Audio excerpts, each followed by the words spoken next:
Peanut butter as we know it today was invented in 1890 by an American doctor. He used it as a protein substitute for people whose teeth were so bad they couldn't chew meat. Nice. The best peanuts for making peanut butter are runner peanuts because they're uniform and roast more evenly than peanuts that vary in size. They arrive at the peanut butter factory already shelled. To make a 500-gram jar of peanut butter, it takes 565 grams. That's about 1,100 nuts. The nuts travel through a hot air roaster, heated to 204 degrees Celsius. The shaking motion moves them around so they roast evenly. More than 3,600 kilograms of peanuts go through this roaster every hour. When they come out, they've turned from white to light brown.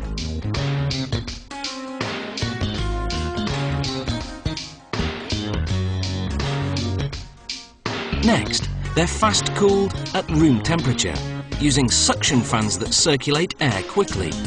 This rapid cooling process is critical. It halts the cooking and prevents the peanuts from losing too much oil.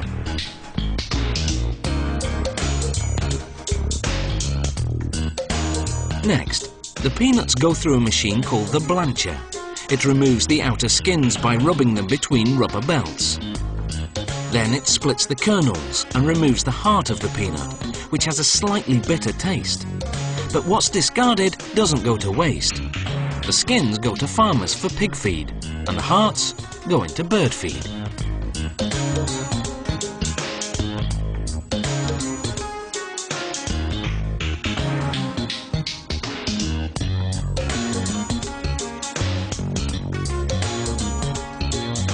The peanuts land in a big stainless steel container.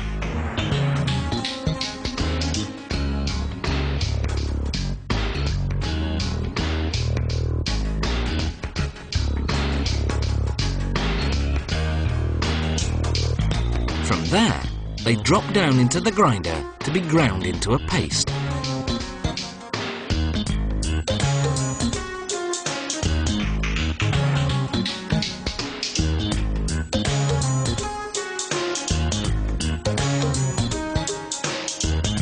At this point, the other ingredients go in: salt, sugar, and a small amount of hydrogenated vegetable oil, which acts as a stabilizer to keep the peanut oil from separating and floating to the top of the jar.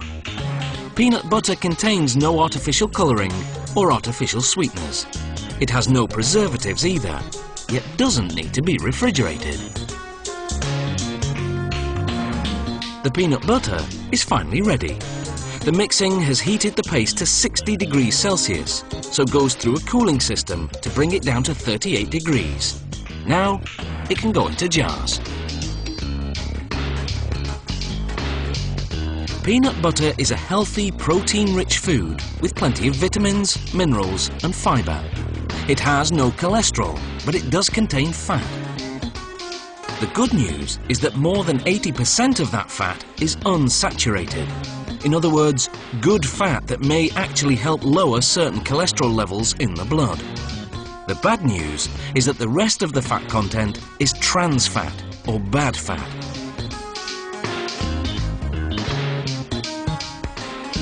It comes not from the peanuts themselves, but from the oil that's used as the stabilizer. If you want to avoid that, you can eat all natural peanut butter, which doesn't contain a stabilizer. You'll just have to stir the peanut oil that collects at the top of the jar. Once the jars are filled with peanut butter, they go through the capping machine. The caps have an aluminium seal inside. As the caps pass through a heat machine, the seal drops down and adheres to the top of the jar, creating an airtight seal. A machine prints the production date and expiration date.